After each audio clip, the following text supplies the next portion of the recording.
All right, King of the Ring, Finn Balor and Xavier Woods.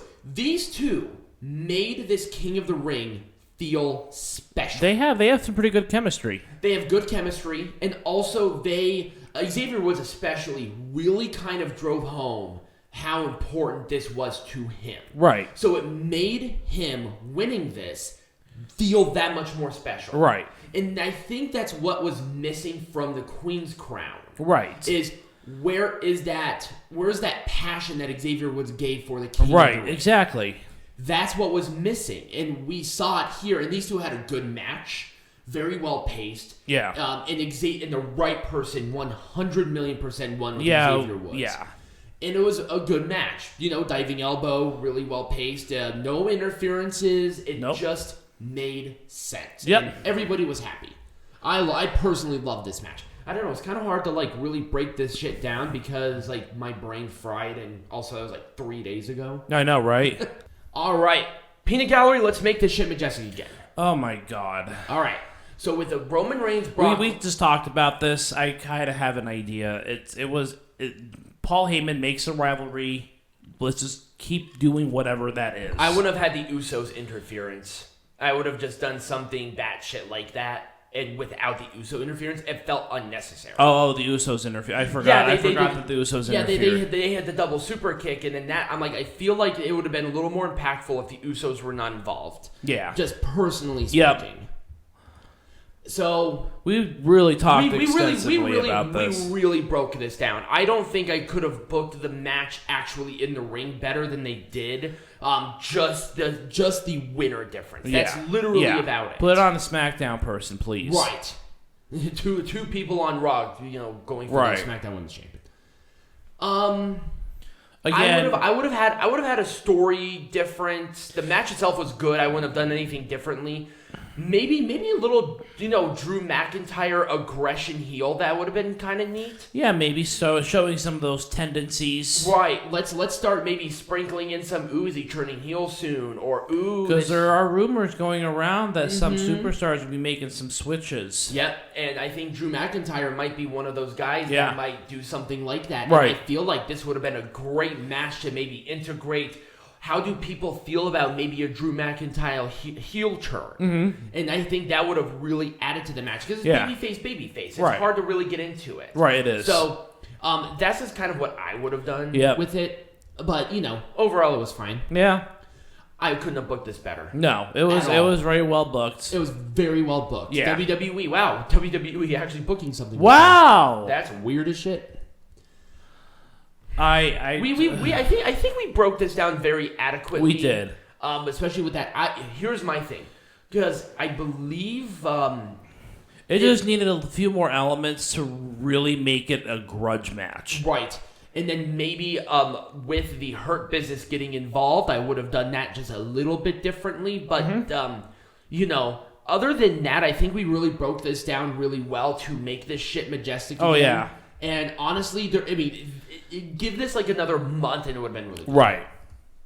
Well, they did, but they had Goldberg. All right. Well, this was pretty boring. It was very uninspiring match. It was a very uninspiring tournament just in general. Right. Where was the specialty? Where was the emphasis on being the first Queen's Crown? Right. Unfortunately, here's the thing with Crown Jewel. They do this all the fucking time. Right. And they did it with the, what was that championship belt that Braun Strowman won? Oh, the greatest Royal Rumble thing. And then Braun Strowman was going to hold this belt and defend it at these shows. Right. Which would have been great. And we're like, wow, they actually have a belt. There's been money put into this. Right. The belt looked cool. Right. And it would have been really, really neat. But they didn't. And with the Queen's Crown, I hate saying this, but I feel like it's going to be the same exact thing. Yep, it's going to go the same path as the Tarawick Trophy. Yep. The greatest Royal Rumble bullshit that they had. Or the best in the world trophy. Yeah, the best tag team in the world trophy, all of that. None of that is going to exist. The Queen's Crown is just another one of those. It's going to be another novelty. I don't want that to happen. If they really wanted to do this, push Zelina Vega to the moon and have her go for the title and make it look important. Make it seem like it's important. Obviously, that's what King of the Ring. But that's what made King of the Ring important. Right, was that the winner got the world title opportunity. Or they were pushed to the main event scene and they stayed there with Mabel, with Owen Hart, with Bret Hart, with all of these guys, with King Booker. With Steve Austin. With Steve Austin, yeah, exactly. They were pushed. And if they are going to do this right, it's the first one, so I'm going to give them the benefit of the doubt here. But I feel like it's going to go. Knowing WWE's stupid fucking track record, that's what's going to happen. Yeah, it's gonna go over like a wet fart in church. I would book Zelina Vega as the crazy queen and just have her run roughshod. Right. With like a little entourage of people. Right. And that would be cool. That would make that and feel make important. her win a fucking title too. Yeah, make her win the SmackDown. Because it would be nothing if that didn't happen. Right. It wouldn't amount to anything. Exactly. Give Zelina Vega that opportunity to show that fire, to show that intensity that we know that she can have. Right. And she could pull this off, and it would make this feel important. I mean, you got a spicy Latina here. Let's just like make it like, And here's the tournament thing, and I think we're really emphasizing this because King of the Ring they've already done well. But the Queen's Crown, the qualifying matches were like 3 minutes long. Yes, and it didn't really give me a lot of inspiration. As it relates to a tournament, it's not it's not from beginning to end. The beginning is when you win it. Right. Then you go on from there. Right. It's not the ending. That's the beginning of it. Right. So as long as they book Zelina to be this big time rough shot main eventer, crazy with power, like they did with William Regal when he won King of the Ring, right. that made that feel important. Right. They have to do something like that with her. Yeah. Like have her win these titles, win these opportunities, give her that platform to make that statement. Yeah, and then it will feel important. Like, oh shit, who's going to be in Queen's Crown again? Right.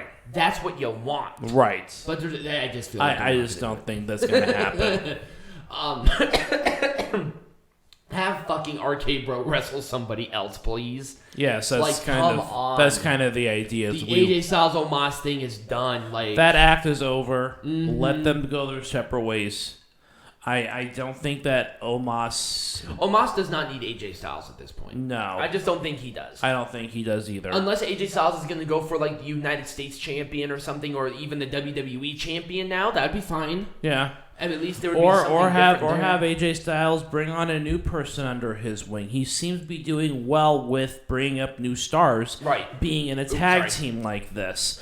I think it makes sense for him. And I think Omos is at that point now where he's just like, all right, let me fly. Right. Have him enter into a feud alone. Right. Or, like I said, WWE champion, have Omos being that, that wild card like they used to instead of just winning the tag team titles. I don't think he needs to be a wild card anymore. What would you do with RK Bro?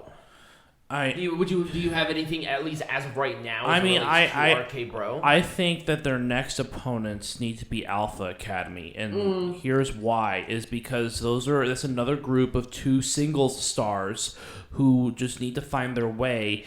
They don't even have to win the tag team championships, but at least give them enough exposure and TV time so that when Alpha Academy does go their separate ways, at least they're off to the races. Actually, no, I like that idea, but they were winning matches on SmackDown. Have them continue to win big, and see, but again, have them go for the tag team champions. They don't have to win the tag team champions, but then split them apart because they're single stars through and through. Right. I think that they wanted to do the same thing with Montez Ford and Angelo Dawkins. Eventually, they are going to break that tag team up. There has been talks about this. They're on Raw. Why don't you have them go for the tag team titles? They don't have to win the tag team champions, but allow them a platform to showcase their skills against veterans, and then you split them apart. Exactly. That's kind of the trajectory it has to go. Right.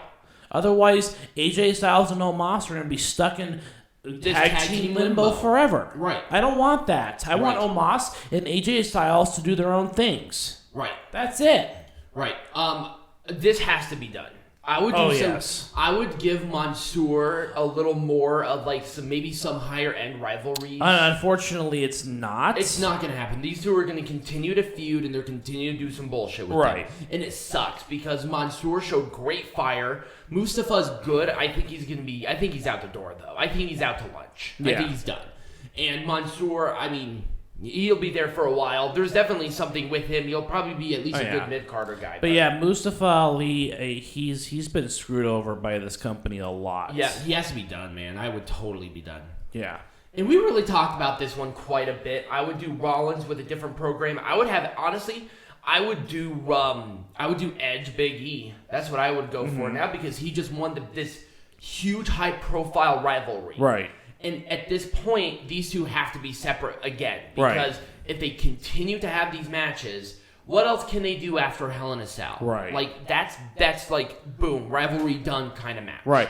And then what I'm thinking, too, is maybe at some point in time down the road, have Rollins and Edge team up as a tag team. Right, like what they did with Rated RKO. Yeah, exactly. That'd be really cool. Have them a heel tag team or something. Exactly. That'd be sweet. That'd be great. Anyways, that's kind of what we got for Crown Jewel. When we come back, though, we're going to discuss briefly the G1.